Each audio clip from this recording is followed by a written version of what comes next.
والسلام على من لا نبي بعده أما بعد فأعوذ بالله من الشيطان الرجيم بسم الله الرحمن الرحيم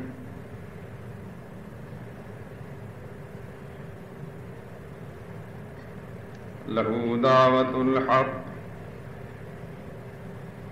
والذين يدعون من دونه لا يستجيبون لهم بشيء إلا كباسط كفيه إلى الماء ليبلغ فاه وما هو ببالغه وما دعاء الكافرين إلا في ضلال ولله يسجد من في السماوات والأرض طوعا وكرها وظلالهم بالغدو والآصال قل من رب السماوات والأرض قل الله قل أفاتخذتم من دونه أولياء لا يملكون لأنفسهم نفعا ولا ضرا قل هل يستوي الأعمى والبصير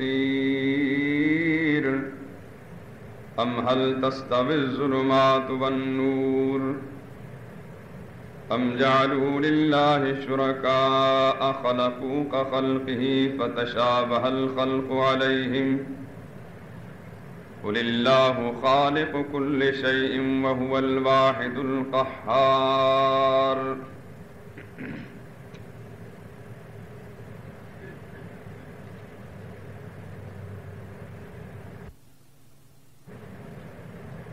صحیح پکار تو اسی کے لیے ہے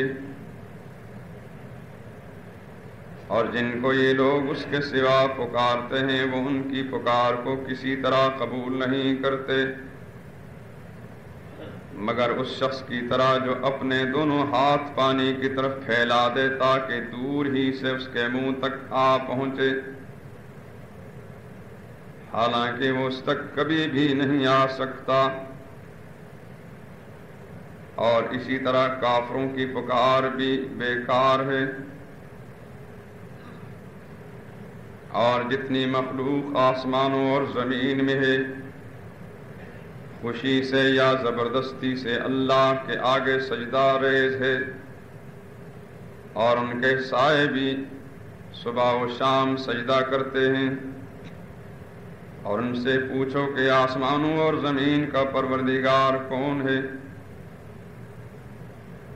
تم ہی ان کی طرف سے کہہ دو کہ اللہ پھر ان سے کہو کہ تم نے اللہ کو چھوڑ کر ایسے لوگوں کو کیوں کارساز بنا لیا ہے جو خود اپنے نفع و نقصان کا بھی کچھ اختیار نہیں رکھتے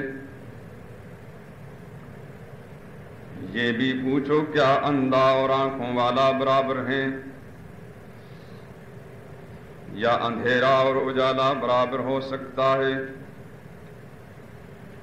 بھلا ان لوگوں نے جن کو اللہ کا شریک مقرر کیا ہے کیا انہوں نے اللہ کی سی مخلوقات پیدا کی ہے جس کے سبب ان کو مخلوقات مشتبہ ہو گئی کہہ دیجئے کہ اللہ ہی ہر چیز کا پیدا کرنے والا ہے اور وہ یکتا اور زبردست ہے سبحان ربک رب العزت عما یصفون وسلام علی المرسلین والحمد للہ رب العالمین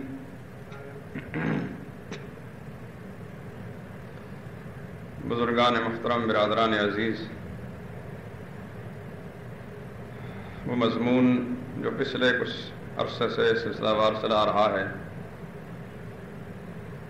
اب مناسب سمجھتا ہوں کہ اس کو سمیٹ دیا جائے بعض دیگر مضامین بھی ایسے ہیں کہ جن کا بیان کرنا بھی موجودہ ماحول کے اعتبار سے اور لوگوں کی ذہنی اور فکری رہنمائی کی خاطر ازحد ضروری ہے اگرچہ اصل مسئلہ تو یہی ہے سارے عقائد کی بنیاد یہی اللہ کی توحید کا مسئلہ ہے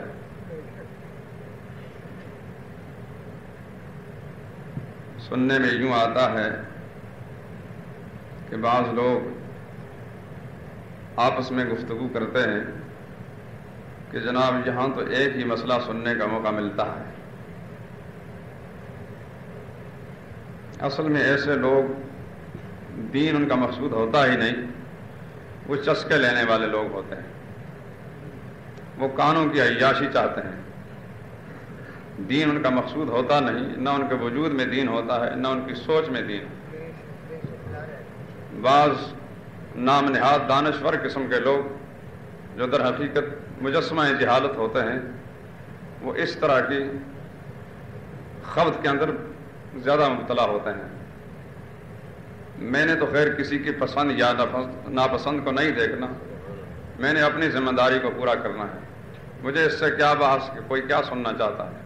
لوگ تو گانا سننے کو زیادہ پسند کرتے ہیں، تو کیا میں ان کی طبیعتوں کے پیش نظر یہاں گانے کا انتظام کروں گا؟ میں نے وہ کام کرنا ہے جو اللہ نے میرے ذمہ لگایا ہے، اور خدا کا قرآن میرے سامنے موجود ہے. قرآن کو کھول کر جب دیکھتے ہیں تو اللہ کے پیغمبروں کی دعوت اور تبلیغ کا ساری زندگی کا محور اور مشن یہی دکھائی دیتا ہے. آخر کوئی تو اللہ کا بندہ ایسا ہو جو خدا کے پیغمبروں کی اس دعوت تبلیغ کو زندہ کرنے والا ہو.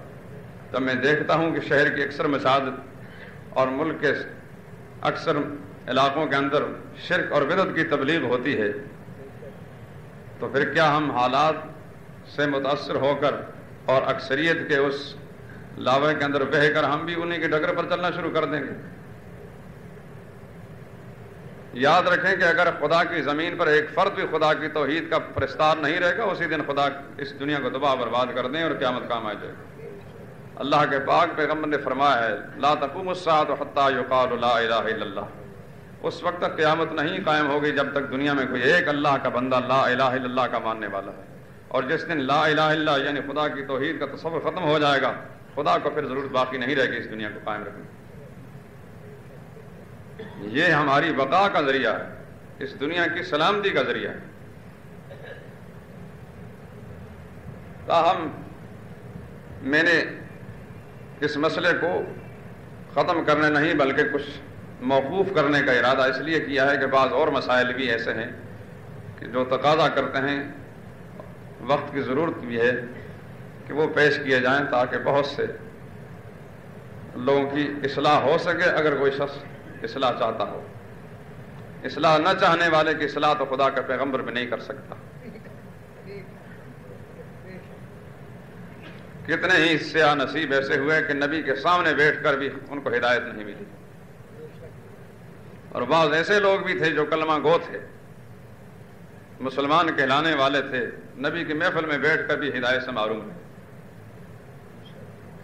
اب تو 1500 سال کا عرصہ گزر چکا ہے، اب بھی اگر کوئی شخص اس کو ہدایت نہیں ملتی تو اس میں بیان کرنے والے کا کوئی قصور نہیں.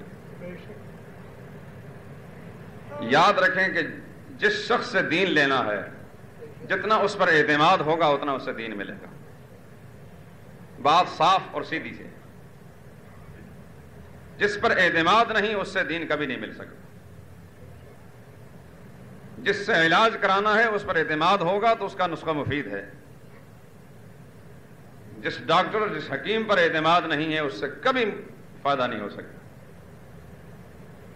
جس سے دین لینا ہے اس پر جتنا اعتماد ہوگا، اس کے ساتھ جس قدر حسن ظن ہوگا اسی قدر دین مل سکتا ہے. جتنی بد اعتمادی ہوگی، جتنی بدگمانی ہوگی، جتنی سوء ظنی ہوگی، جتنی اس کی بے ادبی اور بے احترامی ہوگی، اسی قدر خدا دین سے محروم رکھے گا. آج ایک طرف سے ایک سرے سے دوسرے سرے تک جو محرومی کے ایک سلسلہ چلا نظر آ رہا ہے، اس کا بنیادی سبب یہ ہے. مجلسوں میں بیٹھیں گے، پوری مجلس میں اول تاخر بیٹھیں گے، لیکن جیسے کورے آئے تھے ایسے کورے چلے جاتے ہیں. اس کا سبب یہ ہے کہ بے احترامی، بے ادبی یہ ہر طرف موجود ہے. بعض لوگ تو ایسے ہیں جو اپنے آپ کو دانشور سمجھتے ہیں. بذام خیر ان کا خیال یہ کہ ہم پڑھے لکھے ہیں. ان کو کلمہ پڑھنا بھی آتا نہیں، مگر ان کو خبر یہ ہے کہ ہم پڑھے لکھے ہوں گے. پڑھے لکھے جس فن کے ہوں گے، دین کے بارے میں کچھ نہیں جانتے. بات تو دین کی ہو رہی ہے، اس تعلیم کا کوئی اعتبار نہیں. وہ اس دنیا سے متعلق ہے، دنیا کے فائدے اس سے ہیں، اس دنیا کے بعد آگے اس سے کوئی فائدہ نہیں۔ اصل تعلیم، اصل معلومات وہی ہے جو خدا کا قرآن جس کی رہنمائی کرتا ہے۔ اور کچھ دوسری قسم کے لوگ ہوتے ہیں جنہیں اپنی تقوی اور پرہیزگاری کا کچھ خبط ہوتا ہے کہ ہم متقی ہو گئے، ہم اتنے عرصوں سے نمازیں پڑھ رہے ہیں، ہم نے اتنے حج کیے، ہم حاجی اور نمازی کہلاتے ہیں، لہذا ہم زیادہ متقی ہیں۔ یہ جو خبط ہوتا ہے یہ بھی شیطان کی طرف سے ایک زبردست قسم حملہ۔ کوئی شخص زندگی کے آخری لمحے تک 100 برس بھی اس نے عبادت کی ہوگی، 1 منٹ بھی اگر اس نے اپنے آپ کو نیک سمجھنے لگ گیا، خدا اپنے دروازے سے اٹھا کر باہر پھینک دے گا۔ یہ کیا چیز ہوئی؟ ہم کیا ہیں اور ہماری عبادات کیا ہیں اور ہماری نیکیاں کیا ہیں؟ شیطان ہر راستے سے حملہ کرتا ہے انسان کا، کبھی نورانی داؤ لگاتا ہے، نیکی کے راستے سے داؤ لگاتا ہے کہ تو بڑا نیک ہے، بڑا متقی ہے، تو حاجی صاحب ہے، تجھے ساری دنیا حاجی کہتی ہے، تو نے اتنی نمازیں پڑھی ہیں، تو تہجد گزار ہے، تیرے ہاتھ میں 1.5 فٹ لمبی تسبیح بھی ہے۔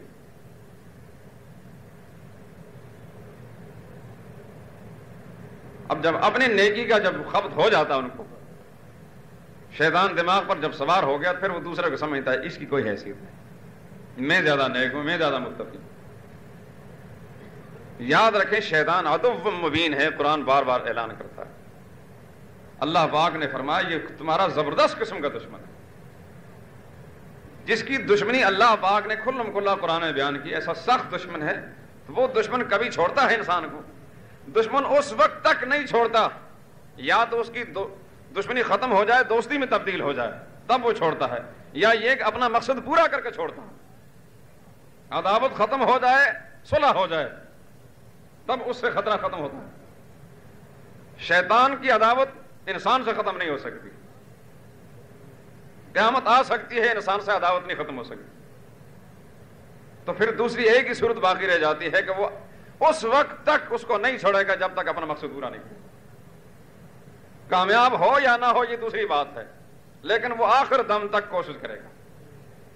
جب اس کی روح نہیں نکلی اس سے پہلے شیطان سے محفوظ نہیں۔ جس نے روح نکل جائے گی پھر اس کے بعد شیطان حملہ آور نہیں ہو سکے، قبر میں جا کر حملہ نہیں کر سکے، وہاں محفوظ ہے انسان۔ لیکن یہاں سے کچھ صحیح کام لے کر گیا تو تب خدا کی پکڑ سے محفوظ رہے گا۔ یہاں شیطان حملہ آور ہے، وہاں اگر خیر و نیکی لے کر گیا تو عبدالآباد کے لیے راحت ہے، اور نہیں تو عبدالآباد کے لیے ہمیشہ ہمیشہ کے لیے مصیبت ہے۔ اس لیے میرے دوست اور بزرگوں، جو صحیح اور سچی بات جس میں ہماری نجات اس دنیا کی، اس کائنات کی، اس جہان کی اور اگلے جہان میں ہماری فلاح ہے، اس کی قدر و قیمت پہچاننی چاہیے، اللہ کا شکر ادا کرنا چاہیے۔ اللہ کی کسی نعمت کے ملنے پر اگر کوئی شخص شکر ادا نہیں کرتا، خدا چھین لیا کرتا اس نعمت۔ وہ بھی تو لوگ ہیں جہاں صبح شام بدعات بیان ہوتی ہے، کیا ہے ان کے پاس ذریعہ جو ان سے چھٹکارا حاصل کرے؟ بدعات کی چادریں ڈال دی جا چکی ہیں، محیط ہو چکی ہیں ان کے دل و دماغ پر۔ کبھی کبھی اللہ پاک بن مانگے نعمت دیا کرتا ہے، لیکن آزماتا بھی ہے، اور جب اس نعمت کی ناشکری کی جاتی تو خدا چھین لیتا ہے۔ ما یفعل اللہ بعذابکم ان شکرتم وآمنتم، اگر تم خدا کا شکر ادا کرو گے، خدا کی بات کو مانو گے، پھر خدا کو کیا ضرورت ہے تمہیں کسی مصیبت میں مبتلا کرنے کی۔ وکان اللہ شاکرا علیما، اللہ تعالیٰ تو شکر گزاروں کا بڑا قدردان ہے۔ خدا کی کسی نعمت، دین سے بڑی نعمت کوئی بھی نہیں ہے۔ سارا مال اور سارا سرمایہ اس کی کوئی قیمت نہیں دین کے بارے۔ دین کا ایک مسئلہ کسی کو معلوم ہو جائے اور دوسرے آدمی کو اس کے مقابلے میں حکومت مل جائے، اقتدار مل جائے، مگر دین نہ ملے، بڑا خوش نصیب ہے وہ انسان جس کو دین کا ایک مسئلہ مل گیا۔ دین اگر صحیح ملے تو خدا کا شکر ادا کرے۔ خدا نے کوئی صورت پیدا کر دی ہے کہ صحیح دین مل رہا ہے۔ میرے دوست اور بزرگوں، یہ پرانے آیات جس وقت میں نے تلاوت کی ہیں، اگرچہ یہ اسی مسئلے سے متعلق ہے جو مضمون پیچھے چلا آ رہا ہے۔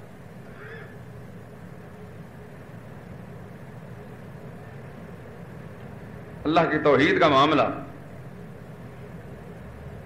اس قدر عجیب ہے،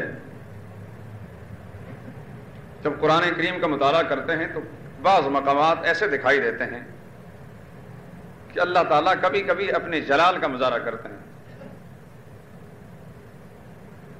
اور دنیا والوں کو، انسانوں کو یہ دکھانا چاہتے ہیں تم کس سوچ میں پڑے ہو، تم نے میری طاقت اور میری قدرت کا غلط اندازہ لگایا،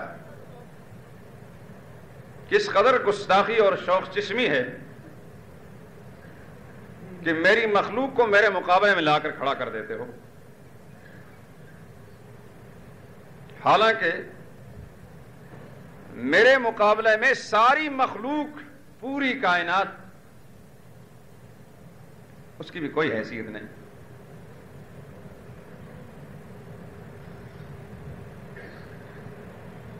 قرآن پاک میں سورہ مائدہ کی آیت نمبر 17 پڑھ کر دیکھ لیں۔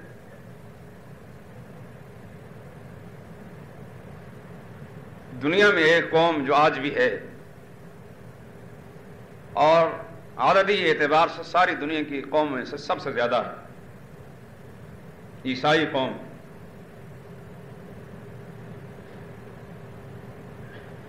حضرت عیسیٰ علیہ السلام اپنے دور کے عظیم الشان پیغمبر تھے۔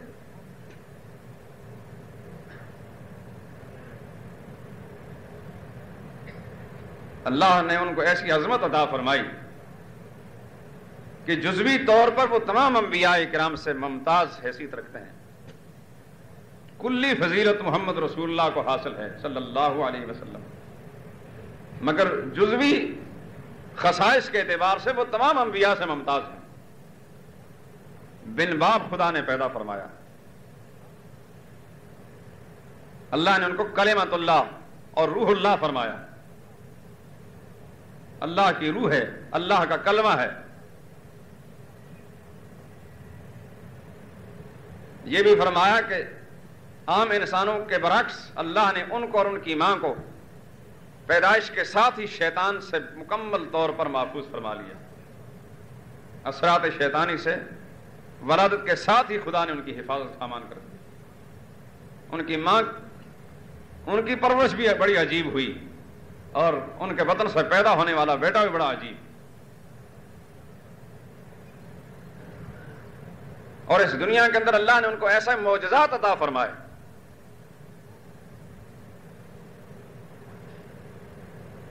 کہ مردہ انسان کو قم بإذن اللہ کہتے تو وہ زندہ ہو جاتا۔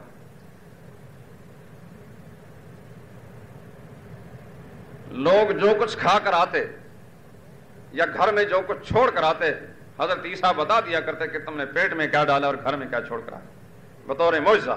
یہ قرآن میں ہے۔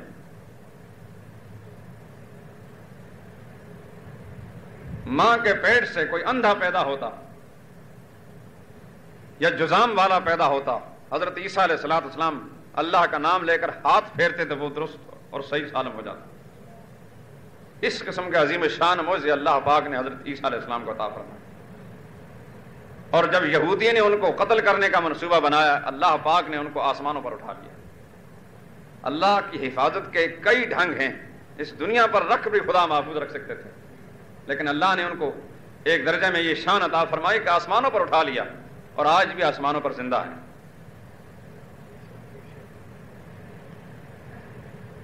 وہ قوم جو حضرت عیسیٰ علیہ السلام کی قوم کہلاتی تھی، جب اس قوم نے غلو اختیار کیا، اپنے نبی کی محبت میں غلو اختیار کیا، اور غلو ہمیشہ تباہی پر پہنچا کر چھوڑتا ہے انسان۔ اور عیسیٰ علیہ السلام کو خدا یا خدا کا بیٹا قرار دینے لگے، تو اللہ پاک نے اپنے جلال کا اظہار فرماتے ہوئے اس قوم کو سمجھانے کی کوشش فرمائی، اور قرآن کریم کے اندر اس چیز کا ذکر کر کے اس امت کو بھی سمجھا دیا کہ غلو اس کی کوئی گنجائش بھی نہیں۔ عیسیٰ علیہ السلام جیسا خدا کا محبوب پیغمبر اور عظیم الشان پیغمبر، جس کی عظمت اللہ کی نگاہوں میں موجود ہے، لیکن ان کو سمجھانے کے لیے رب العالمین فرماتے ہیں یا اہل الکتاب لا تغلوا فی دینکم ولا تقولوا علی اللہ الا الحق انما المسیح عیسی ابن مریم رسول اللہ وکلمتہ القاها الی مریم قل فمن يملك من الله شيئا إن أراد أن يهلك المسيح ابن مريم وأمه ومن في الأرض جميعا اے کتاب والو لا تغلو فی دینکم اپنے دین میں غلو مت اختیار کرو جس کو اللہ نے جس مقام پر بٹھایا ہے وہیں رہنے دو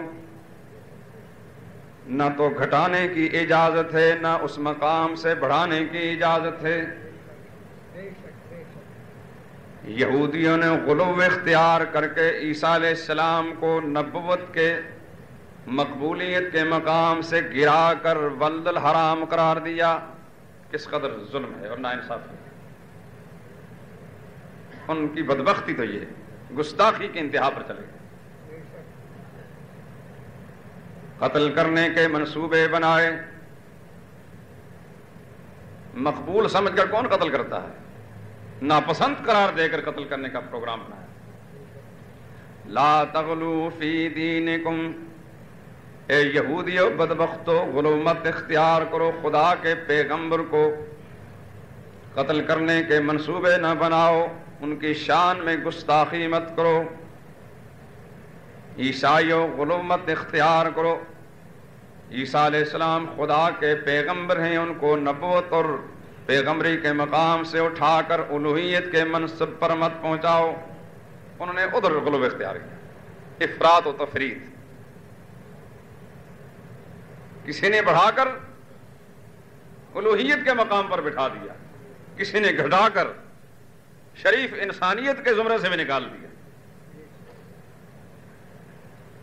قل فمن یملک لکم یہودیوں کی بات چونکہ اللہ کے نزدیک انتہائی ایسی بے ڈھب تھی اور ایسی بھونڈی تھی کہ ہر باشعور انسان سمجھتا تھا کہ ان کی یہ بکواس جو ہے یہ دنیا میں چل نہیں سکے گی یہ جتنے بھی بھونکتے رہے خدا کے نبی کی شان میں کوئی بھی متاثر نہیں ہوگا اب اگر محمد رسول اللہ کی شان میں کوئی بھونکتا رہے تو کیا وزن ہے اس کا سورج پر تھوکنے والا جو ہے سورج کو بے نور کر سکتا صحابہ اکرام کی شان میں گستاخی کرنے والا کوئی بکواس کرنے والا جو ہے ان کی شان کو داغدار و آلودہ کر سکتا ہے کیا فرق پڑے گا اس سے ائمہ دین اور اولیاء اللہ کی شان میں کوئی بکواس کرنے والا جو ہے ان کی شان کو گھٹا تو نہیں سکتا اس امت کے اندر بھی ایسے غالی موجود ہیں ایسے غالی بھی ہیں جنہیں اولیاء اللہ کو اٹھا کر الوہیت کے مقام پر بٹھا دیا وہی کام کے جو عیسائیوں نے کیا اور ایسے غالی بھی ہیں جنہیں اولیاء اللہ کی شان میں گستاخی کی کسی کی بدبختی تو ایسی کہ صحابہ کی شان میں گستاخی کرنے لگے کوئی بدبخت ائمہ دین فقہاء اکرام کی شان میں گستاخی کرنے لگے کوئی بدنصیب اولیاء اللہ کی شان میں گستاخی کرنے لگے یہ افراط و تفریط اس امت کے اندر ہی موجود ہے سرکار دو عالم صلی اللہ علیہ وسلم کا ارشاد ہے لا تطرونی کما اطرت النصارى المسیح ابن مریم فانما انا عبد اللہ ورسولہ فقولوا عبد اللہ ورسولہ میرے ساتھ وہ غلوم نہ اختیار کرنا جو عیسائیوں نے عیسیٰ علیہ السلام کے ساتھ کیا تھا جس طرح انہوں نے الوہیت کے اور خدائی کے مقام پر پہنچایا تھا خبردار میرے ساتھ یہ سلوک نہ کرنا فانما انا عبد اللہ ورسولہ سن لو پھر کہتا ہوں میں خدا کا بندہ اور خدا کا رسول فقولوا عبد اللہ ورسولہ تم نے بھی اگر زبان سے کہنا تو عبد اللہ ورسولہ کہنا اشہد ان محمدا عبدہ ورسولہ جو کلمہ شہادت پڑھتے ہیں عبدیت کے مقام سے الگ نہیں ہوئے یہی وجہ ہے کہ رب العالمین نے محمد رسول اللہ کو ساتوں آسمانوں سے اوپر پہنچا کر معراج کی رات اس مقام پر پہنچا کر جہاں کوئی نہ پہنچ سکا کوئی فرشتہ بھی نہیں پہنچ سکا وہاں تک پہنچا کر واپس بھیجا لیکن ساتھ فرمایا سبحان الذی اسری بعبدہ عبد کا لفظ وہاں بول کر بھی دنیا والوں کو سمجھا دیا کہ محمد رسول اللہ کو اگرچہ میں نے بہت قریب تک پہنچایا مگر عبدیت سے پھر بھی وہ فارغ نہیں ہوا. عبدیت بدستور وہاں موجود ہے. اللہ چاہتے تو یوں فرما سکتے تو سبحان الذی اسریٰ برسولہ اسریٰ بنبیہ. حضور اس وقت میں نبی بھی تھے رسول بھی تھے, لیکن رب العالمین نے رسالت اور نبوت والی صفت اختیار کرنے کے بجائے اسریٰ بعبدہ بول کر فرمایا. زمین پر تھے تو عبد تھے, آسمان پر پہنچے تب بھی عبد تھے. عبدیت میں فرق نہیں. کسی کو غلط فہمی نہ ہو جائے.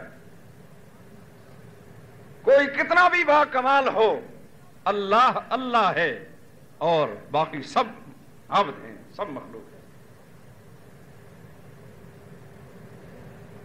تو یہودیوں کی اس بات کا تو کوئی اللہ پاک نے نوٹس نہیں لیا جو وہ بکواس کرتے تھے. البتہ عیسائیوں کی یہ بات تھی, اس سے خطرہ زیادہ تھا, جنہوں نے غلو اختیار کر کے الوہیت کے مقام پر بٹھایا.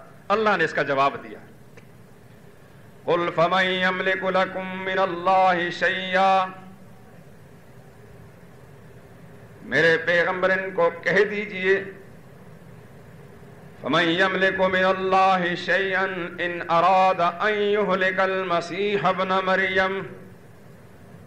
اس آیت کو اپنی جگہ جا کر پڑھ لینا, ترجمہ میں دیکھ لینا. سورہ مائدہ کی آیت نمبر 17 ہے.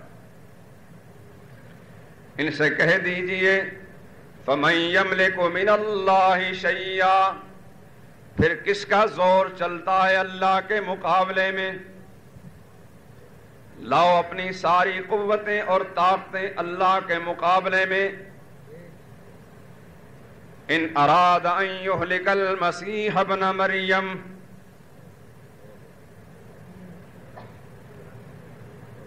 تمہارے معبود کو, کیونکہ آیت جو شروع ہوتی ہے تو لقد كفر الذين قالوا ان اللہ هو المسیح ابن مریم, آیت کا آغاز یہ ہے.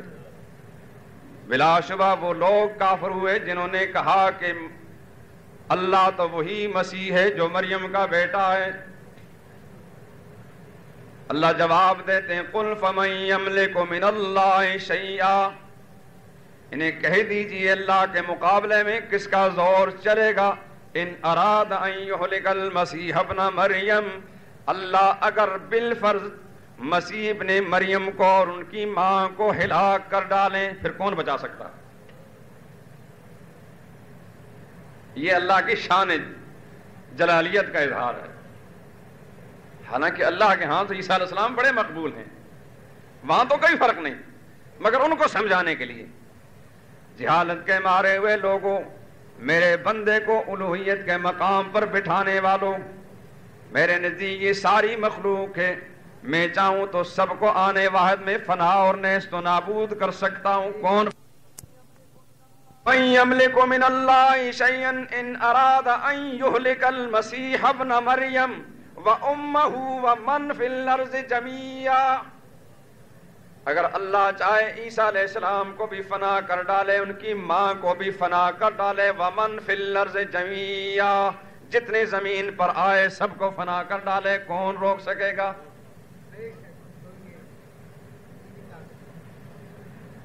اللہ فرماتے ہیں وَلِلَّهِ مُلْكُ السَّمَاوَاتِ وَالْأَرْضِ وَمَا بَيْنَهُمَا يَخْلُقُ مَا يَشَاءُ. اس کے بعد یہ جملہ فرمایا آسمانوں میں بھی اسی کی بادشاہی چل رہی ہے, اسی کا راج ہے, اور زمین پر بھی اسی کا راج ہے, اور آسمان و زمین کے درمیان بھی جو کچھ بھی ہے اسی کے نظام میں چل رہا ہے. یخلق ما یشاء, وہ جو چاہے بنا سکتا ہے, پیدا کر سکتا ہے, اس کے سوا تو کوئی مکھی بھی پیدا نہیں کر سکتا. یہ تو سن چکے ہیں آپ کئی بار. ایک طرف تو یہ عالم ہے قرآن کا, اللہ کبھی کبھی اپنی توحید کے مسئلے کو ظاہر کرنے کے لیے اس طرح جلال میں بھی آتے ہیں. ایک اور نمونہ میں سن لیجیے. سرور کائنات جناب محمد رسول اللہ صلی اللہ علیہ وسلم سے بڑھ کر کون ہے اللہ کے نزدیک. آپ کی محبوبیت انسان تو کیا زمین و آسمان بھی شہادت دیتے ہیں, کائنات کا ذرہ ذرہ شہادت دیتا ہے. مفتی اعظم پاکستان مفتی محمد شفیع صاحب نور اللہ مرقدہ، انہوں نے ایک رسالہ لکھا ہے شہادت کائنات بر رسالت فخر موجودات. محمد رسول اللہ صلی اللہ علیہ وسلم کی رسالت پر پوری کائنات شہادت دیتی ہے، اور اس کے لیے بہت سے واقعات انہوں نے ذکر کیے. پڑھنے کے قابل ہے وہ رسالہ.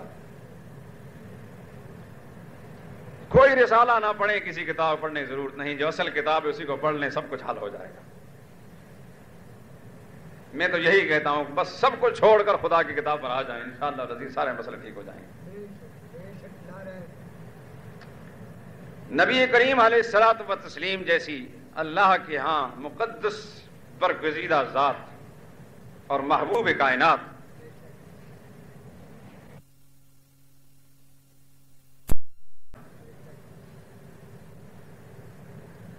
مگر رب العالمین تو مستغنی و بے نیاز ہے. محبوبیت اپنی جگہ، مگر خدا مجبور تو کسی کے سامنے نہیں. اللہ دبنے والا تو کسی سے نہیں. دیکھیں آپ کا کوئی محبوب ہو، دنیا والوں کے محبوب میں اور اللہ کے محبوب میں، دنیا کے محب میں اور محب حقیقی میں فرق یہ ہے کہ آپ اپنے کسی دوست سے مرعوب ہو جائیں گے، دب جائیں گے، اس کی دلجوئی کی خاطر بعض اوقات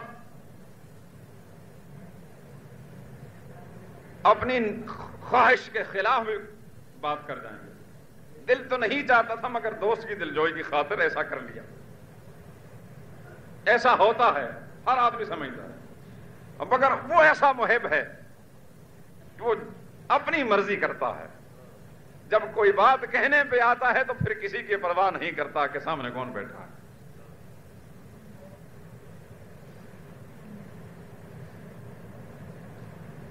پندرہویں پارے میں سورہ بنی اسرائیل آیت نمبر 87. نمبر اس لیے بتا رہا ہوں کہ اپنی جگہ جا کر دیکھ لیں. بد اعتمادی کی فضا عام ہے. میں نے اپنی زندگی کے جوانی کا عرصہ یہاں کھپا دیا، مگر اب تک یہ سننے میں آتا ہے کہ بے شمار وہ لوگ ہیں جنہیں ہدایت نہیں ملی. میں نے تو خیانت اور بددیانتی سے کام نہیں لیا. آنکھیں اگر ہیں بند تو پھر دن بھی رات ہے، اس میں بلا قصور کیا ہے آفتاب. محمد رسول اللہ کے مجلس میں بیٹھ کر جانے والا عبداللہ بن ابی بھی تو محروم ہی جاتا تھا. نام اس کا بھی عبداللہ تھا، مسجد نبی میں نمازیں پڑھتا تھا. حضور نے اس کا جنازہ بھی پڑھایا تھا، اس کو بھی جنازہ پڑھانا مفید نہ ہوا. میرا کیا قصور ہو سکتا ہے؟ میں اللہ کے سامنے جواب دہ ہوں، کسی انسان کے سامنے نہیں. دین کے معاملے میں کسی آدمی کے سامنے جواب دہ نہیں. کوئی دنیا کا معاملہ ہو تو اس میں بات چل سکتی ہے. دین کے معاملے میں اللہ کے ہاں مسئول ہوں. آیت نمبر 87 سورہ بنی اسرائیل میں 15ویں پارے میں پڑھ کر دیکھتے ہیں. یہودیوں کے اکسانے پر مشرکین نے کچھ سوالات پوچھے تھے رسول اللہ صلی اللہ علیہ وسلم. ایک سوال روح کے بارے میں تھا. وَيَسْأَلُونَكَ عَنِ الرُّوحِ قُلِ الرُّوحُ مِنْ أَمْرِ رَبِّي وَمَا أُوتِيتُم مِّنَ الْعِلْمِ إِلَّا قَلِيلًا. آپ سے مشرکوں نے روح کے بارے میں سوال کیا ہے. قُلِ الرُّوحُ مِنْ أَمْرِ رَبِّي، انہیں کہہ دیجئے بدبختو جو بات پوچھنے کی ہے وہ نہیں پوچھتے، جو نہیں پوچھنے کی وہ پوچھ رہے ہو. تمہاری بساط کہاں کہ روح کی حقیقت کو سمجھ سکو. اتنی بات سن لو، الروح من امر ربی، وہ میرے رب کا امر ہے. اور اس کے بعد اگلی آیت میں وَلَئِن شِئْنَا لَنَذْهَبَنَّ بِالَّذِي أَوْحَيْنَا إِلَيْكَ ثُمَّ لَا تَجِدُ لَكَ بِهِ عَلَيْنَا وَكِيلًا. میرے لاڈلے پیغمبر، ان مشرکوں کے ہر سوال کے جواب کی تلاش میں فکر مند مت ہوا کریں. جس قسم کا یہ سوال کرتے پھریں ہر سوال کا جواب دینے میں لگ جائیں، اس کی کوئی ضرورت نہیں. اور یہ اس لیے اللہ فرما رہے ہیں کہ حضور صلی اللہ علیہ وسلم اس وقت بڑے فکر مند تھے کہ ان کا سوال کا جواب مل ہی جانا چاہیے. اکثر و بیشتر رسول اللہ صلی اللہ علیہ وسلم کی کوشش یہی ہوتی تھی کہ ان بدبختوں کو کوئی بات سمجھ آ ہی جائے، ہدایت پر آ ہی جائیں. انہی کے حق میں مفید سوچتے تھے رسول اللہ صلی اللہ علیہ وسلم.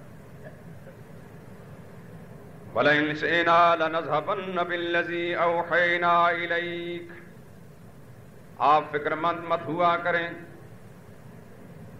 آپ کی ڈیوٹی اور ذمہ داری یہ نہیں لگائی کہ ان کے سوالوں اور اعتراضوں کا جواب دیتے جائیں. آپ اپنا مشن، اپنا کام کرتے چلے جائیں، وہی آپ کی ڈیوٹی ہے. جو کچھ جتنا کچھ ہم نے آپ کو دے دیا ہے اس پر خدا کا شکر ادا کریں. اب اللہ اپنے جلال کے اظہار فرماتے ہیں وَلَئِنْ شِئْنَا لَنَذْهَبَنَّ بِالَّذِي أَوْحَيْنَا إِلَيْكَ. میرے پیغمبر اگر ہم چاہیں، وَلَئِنْ شِئْنَا اگر ہم چاہیں، لَنَذْهَبَنَّ بِالَّذِي أَوْحَيْنَا إِلَيْكَ تو واپس چھین لیں ہم اس وحی کو جو ہم نے آپ پر ڈالی تھی، واپس لے لیں. لَنَذْهَبَنَّ لے جائیں، اس کو واپس لے لیں، چھین لیں، سلب کر لیں اس وحی کو الذی اوحینا الیک جو ہم آپ پر وحی بھیجتے رہے، وہ علم جو وحی کے ذریعے سے آپ کو عطا کیا واپس لے لیں. ہم چاہیں اگر واپس لے لیں. ثم لا تجد لک بہ علینا وکیلا پھر آپ ہمارے مقابلے میں کوئی وکیل نہ پائیں گے جو کسی جگہ میں مقدمہ دائر کرے اور واپس لے سکے. آیت کا نمبر اس لیے بتایا کہ آپ اپنی جگہ جا کر مطالعہ کریں. الا رحمتا من ربک، اگلی آیت کے اندر پھر اللہ نے تسلی دے دی. پہلے جلال کا اظہار کر کے پھر تسلی دے دی محمد رسول اللہ کو. میرے پیغمبر ہم نے اگر آپ کو علم سے نوازا ہے، وحی کے ساتھ نواز دیا ہے، تو یہ ہماری مجبوری نہیں تھی، مہربانی تھی. یہ ہماری مہربانی تھی، یہ ہمارا کرم تھا. ہم کسی کے ہاتھوں مجبور نہیں تھے. ہم چاہیں تو واپس بھی لے سکتے ہیں، پھر ساری دنیا کی طاقتوں کو ملا کر ہم سے چھین نہ سکو گے. الا رحمتا من ربک، لیکن ہم ایسا کریں گے نہیں، چھینیں گے نہیں. اس لیے رحمتا من ربک، آپ پر آپ کے رب کی بڑی مہربانی ہے. اس کا تقاضا یہ ہے کہ وحی کو واپس نہ لیا جائے، لیکن واپس نہ لینا یہ مجبوری کی دلیل نہیں. ہم یہ کہہ دیتے ہیں کہ ہم واپس لے سکتے ہیں.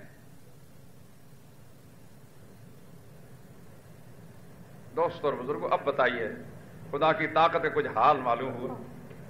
اس کی قوت اور قدرت کا کوئی اندازہ کیا جا سکتا ہے؟ قرآن پاک میں ایک مقام میں آتا ہے، سورہ لقمان کی آیت نمبر 27 پڑھ کر دیکھ لیں. 21ویں پارے میں سورہ لقمان آیت نمبر 27. وَلَوْ أَنَّ مَا فِي الْأَرْضِ مِنْ شَجَرَةٍ أَقْلَامٌ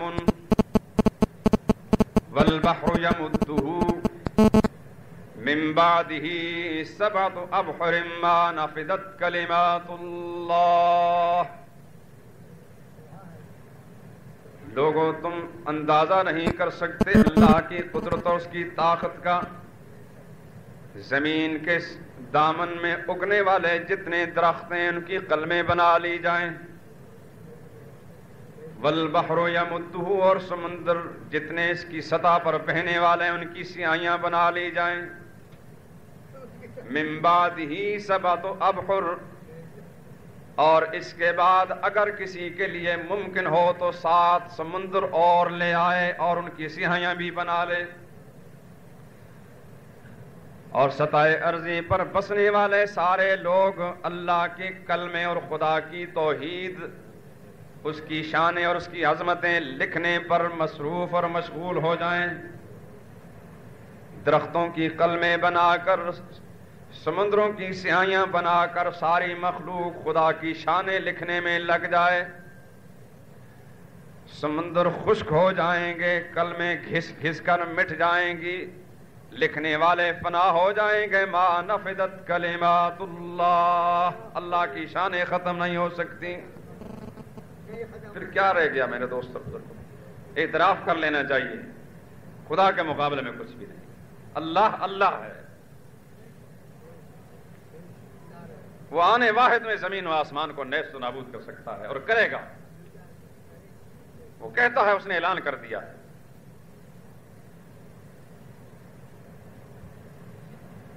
وَالْأَرْضُ جَمِيعًا قَبْضَتُهُ يَوْمَ الْقِيَامَةِ وَالسَّمَاوَاتُ مَطْوِيَّاتٌ بِيَمِينِهِ، قیامت کے روز ساری کی ساری زمینیں اللہ اپنی مٹھی میں لے لے گا اور آسمانوں کو لپیٹ کر اپنے دائیں ہاتھ میں لے لے گا۔ خدا کا ہاتھ دست قدرت اتنا بڑا ہے کہ زمینیں اس کی مٹھی میں آئیں گی اور آسمان لپیٹے ہوئے اس کے ہاتھ میں ہوں گے، پھر کیا چیز ہے میرے دوستو خدا کا مقابلہ؟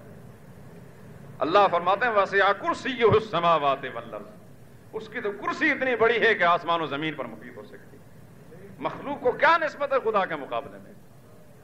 اس جہالت اور بدبختی کا کیا علاج ہے جو خدا کی فانی مخلوق کو خدا کے مقابلے میں لا کر کھڑا کر دیتے؟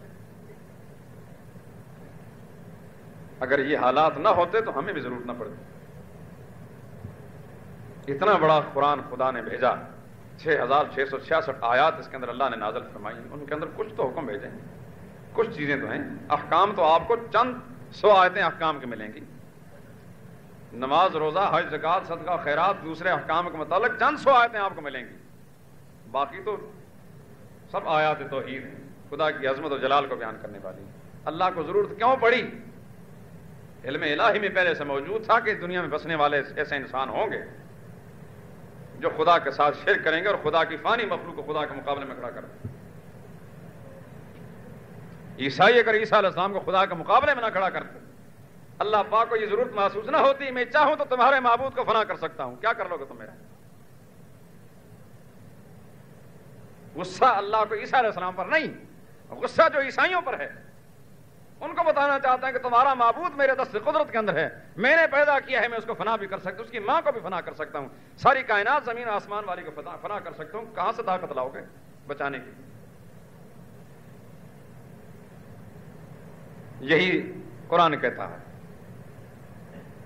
اللہ چاہے زمین و آسمان ومن فی الارض جمیعاً سب کو مٹا سکتا ہے، نیست و نابود کر سکتا ہے، زیر و زبر کر سکتا ہے، زندہ انسانوں کو مٹا سکتا ہے، ان قبروں کو بھی مٹا سکتا ہے، ان درباروں کو بھی زیر و زبر کر سکتا ہے، ان مزاروں کو بھی ٹکڑے ٹکڑا سکتا ہے۔ کون خدا کے مقابلے میں کھڑا ہو سکتا ہے؟